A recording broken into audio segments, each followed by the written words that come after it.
Hello everyone, welcome back to my channel.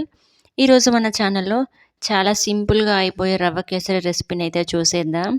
ఈ రెసిపీలోకి వెళ్ళబోయే ముందు ఒక చిన్న request, please do subscribe my channel.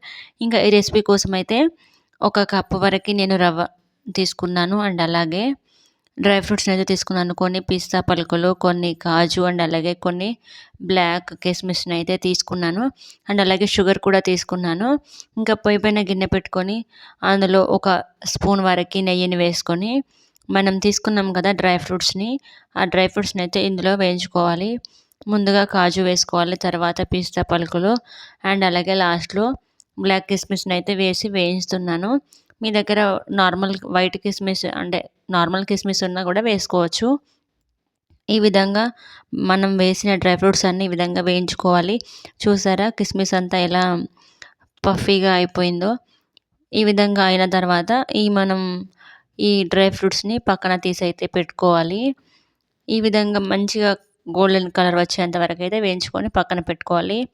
అదే గిన్నెలో మరి కాస్త నెయ్యి వేసి మనం తీసుకున్న రవ్వను కూడా వేసి బాగా వేయించుకోవాలి. రవ్వ కలర్ కాస్త మారేంత వరకు లో ఫ్లేమ్ పెట్టుకొని అయితే వేయించుకోవాలి. ఫ్లేమ్ హైలో ఉంటేనైతే రవ్వ మాడిపోయి అంత రుచిగా అనిపించదు రవ్వ కేసరి. సో లో ఫ్లేమ్లో పెట్టుకొని అయితే రవ్వని కలుపుతూ బాగా వేయించుకోవాలి. ఈ విధంగా వేయించుకునేటప్పుడు మెల్లిగా కలర్ అయితే ఈ విధంగా చేంజ్ అవుతుంది. సో ఒక 5 మినిట్స్ అయితే పడుతుంది టైం. మెల్లగా వేయించుకోవాలి. ఇంకా ఈ వేయించుకునే టైంలో మధ్యలో 1 కప్పు రవ్వకి 3 కప్స్ వాటర్ అయితే తీసుకొని పక్కన హీట్కి అయితే పెట్టేశాను. ఇంకా ఈ విధంగా రవ్వ మనకు కలర్ చేంజ్ అయిన తర్వాత మనం వేడి చేసుకున్న నీళ్ళని కంప్లీట్గా ఈ రవ్వలో అయితే వేసుకొని కలుపుకోవాలి. వేడి వాటర్ మాత్రమే పోయాలండి, చల్లటి నీళ్ళు అయితే పోయకూడదు.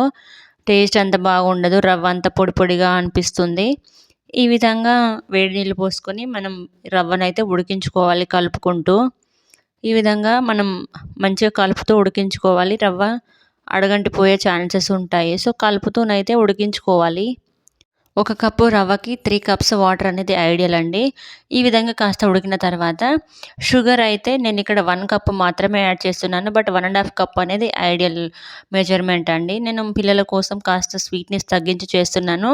బట్ 1 కప్పు రవ్వకైతే 1.5 కప్పు షుగర్ అనేది ఐడియల్. అది అంటే మంచిగా ఉంటుందన్నమాట స్వీట్నెస్. నేను స్వీట్నెస్ తగ్గించడానికి పిల్లల కోసం షుగర్ అయితే తగ్గించి వేశాను. అది మీరు గమనించుకోండి.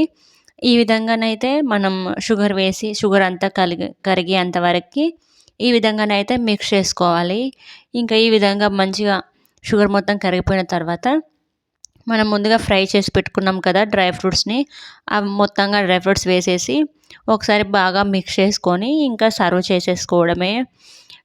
ఈ స్వీట్ అయితే చాలా సింపుల్గా అయిపోతుంది అండ్ అలాగే చాలా టేస్టీగా కూడా ఉంటుంది కదా. సో ఈ రెసిపీ కనుక మీకు నచ్చినట్లయితే ఒక లైక్ చేయండి. Please do subscribe my channel and don't forget to like. Thanks for watching.